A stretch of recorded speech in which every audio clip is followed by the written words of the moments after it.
My father took me to work with him, but when he gave me a list of rules to follow, I laughed it off. That was a huge mistake. My dad is one of the veteran rangers at Pine Valley National Park. For as long as I can remember, he's patrolled the park's dense woods and winding trails. As a kid, I thought he was the bravest person I knew. But like most kids, I grew up, and the magic faded. We drifted apart, and my interest in the outdoors vanished. I figured I was too old to believe in his stories about strange noises in the woods and mysterious creatures hiding in the shadows. But when Dad offered to take me on one of his night shifts, I felt that old spark of excitement return. Maybe it was my love for horror movies or the fact that we'd been growing distant lately. I thought a night in the woods might be a chance to reconnect. I wish now that I'd refused. I wish I'd stayed home. We set off around 9 p.m., driving through the park's main entrance. The headlights of Dad's old Jeep cut through the blackness, turning the trees into eerie white specters.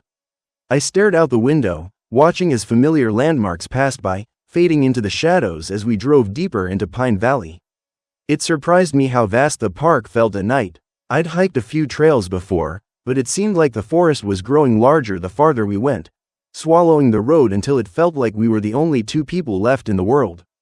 Finally, after an hour and a half, we pulled up to the cabin, a small, worn structure perched on a hill. It was surrounded by a sea of pine trees that loomed over us like silent, watchful sentinels. The only light came from a flickering bulb above the door. Before we got out of the car, Dad stopped me, his face lit by the glow of the dashboard. "Ethan, I need you to take this seriously," he said, handing me a crumpled piece of paper. "Read these rules and follow them." I glanced at the list. Some of the rules were basic. Don't wander off the trails, keep the cabin locked, and don't leave food outside. But the farther down I read, the stranger they got. If you see a man without an arm, do not approach him. Do not speak to him. If you hear whistling and it sounds close, it's far away.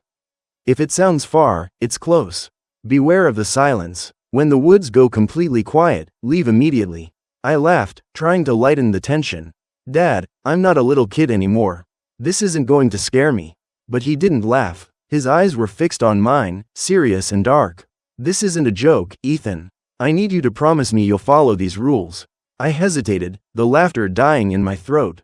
I'd never seen Dad look so grave. "Okay, I promise." He nodded, satisfied, and we got out of the car. The cabin smelled of dust and pine sap. It was small, with only a desk, a tiny fridge, and a couple of old chairs. A single trap door led down to the ground below. Dad locked it behind us, explaining that it was for emergencies only.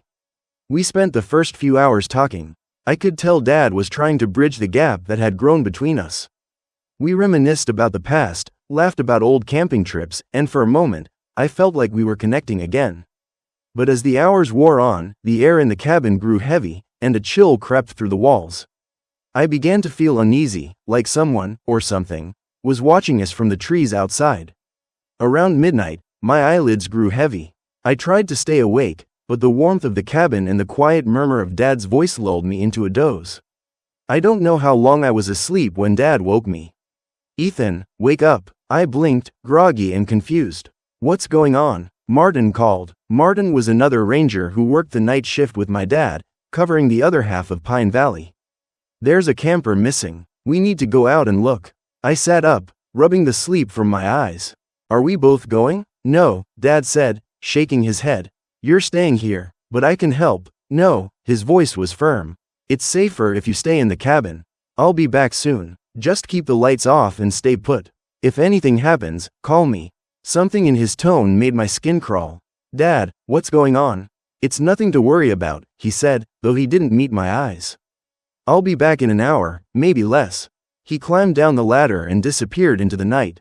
I watched as Martin's car pulled up, its headlights slicing through the darkness before both cars vanished down the winding path. Alone, I locked the door and turned off the lights, just like Dad had said. I tried to shake off the unease gnawing at me, but it only grew as the minutes ticked by. The silence was unnerving. I stared out the window, but the darkness beyond the glass was impenetrable.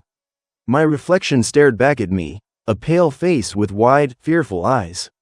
I was about to reach for my phone when I heard it, a knock from beneath the trapdoor. My heart froze. I held my breath, listening. It came again, louder this time. "Ethan, it's me. Open up." It was Dad's voice, but something was wrong. My hands trembled as I clutched the edge of the desk. I glanced at the piece of paper with the rules. Rule number 4. Your family is not here. If you hear their voices outside, do not respond. I grabbed my phone and called Dad. The line rang for what felt like an eternity before he finally picked up.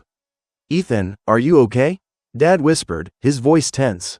"Dad," I whispered, my voice trembling. "Someone's outside. It's pretending to be you." Silence. Then, in a voice barely above a whisper, Dad said, "Ethan, don't open the door. Keep the lights off. Did you talk to it?" I hesitated, fear and guilt warring inside me. "No." "Good. Stay where you are. I'm coming to get you." "But what if it sees you?" "I know how to handle it. Just stay quiet." I hung up, my heart pounding so loud I was sure whatever was outside could hear it. The knocking continued, and the voice grew desperate. "Ethan, it's cold out here. Please, open the door." I shut my eyes, squeezing the phone in my hand like it could somehow protect me. The knocking stopped, and the cabin went silent. Too silent. Then a shadow moved across the window. I looked up and felt my stomach drop. My dad's face stared back at me, pale and expressionless. But we were on the second floor, high off the ground. No one could reach the window without a ladder.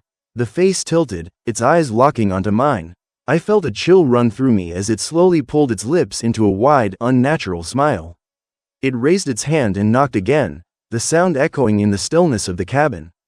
My phone buzzed in my hand, the sudden noise making me jump. "Ethan, it's me. I'm almost there." The headlights of Martin's car pierced the darkness as it pulled up outside. The thing at the window didn't move, but its eyes followed the light.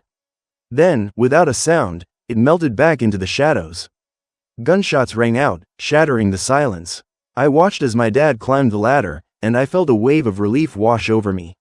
I unlocked the trapdoor and threw my arms around him. "Dad, what was that? Can we go home now, please?" He held me tight, and for a moment, everything felt okay. But then, as we walked back to the Jeep, I noticed something. The wind had stopped. The crickets were silent. The air felt heavy, like it was pressing down on my chest. Dead silence. My instincts screamed at me, and I acted without thinking. I jumped into the driver's seat and locked the doors. Dad stood outside, looking confused. "Ethan, what are you doing?" That's when my phone buzzed again. A text from Martin. "Stay put. If you see him, it's not me." I felt my heart slam against my ribs. I gunned the engine and hit the gas, speeding away from the cabin as fast as I could. In the rearview mirror, I saw the figure watching me, its eyes glowing faintly in the darkness. I didn't stop until I reached the checkpoint, where the familiar face of Martin greeted me. He looked worried and tired. "Ethan, where's your dad?" I swallowed, my throat dry. He said he was on an ATV coming to find me." Martin's eyes darkened. "I never sent him after you. I told him to wait at his post." The realization hit me like a punch to the gut. I hadn't let my dad into the cabin. Whatever I'd seen, whatever I'd let into the Jeep, it wasn't him. The next few hours were a blur. The park was locked down, and every ranger on duty was called in to search for my dad. I sat in the checkpoint cabin, wrapped in a blanket, feeling numb. Martin stayed with me, but every creak of the floorboards made me flinch. I kept glancing at him, half expecting his face to twist into something monstrous. Around 4 a.m., the radio crackled to life. A voice called out, saying they'd found the ATV parked near the East Trails. My stomach twisted. The East Trails were the deepest, wildest part of the park, the part no one dared to explore. "I'm going out there," I said, standing up. Martin grabbed my arm. "You're not. It's too dangerous. My dad's out there," I snapped. "I'm not sitting here while Martin's grip tightened. "Ethan, I know you're scared, but there are things in these woods you don't understand." His words sent a shiver down my spine. "Like what?" He hesitated, his eyes flicking to the darkness outside. "We thought the stories were just legends, but they're not. The forest is alive. It doesn't want us here." I yanked my arm free, my mind racing. "I don't care about the stories. I care about my dad." Martin sighed, rubbing his temples. "Fine, but you stick close to me. We follow the rules, and if I say run, you run. Got it?" I nodded, my heart pounding. We grabbed our flashlights and headed into the night. The forest seemed to swallow us whole as we pushed deeper into the East Trails. The trees loomed over us, their branches twisting like clawed hands. The air grew colder, and every shadow seemed to shift as our flashlight swept over them. We called out for Dad, but the only response was the distant rustling of leaves. After what felt like hours, we found the ATV, its headlights still on, cutting through the fog. But Dad was nowhere in sight.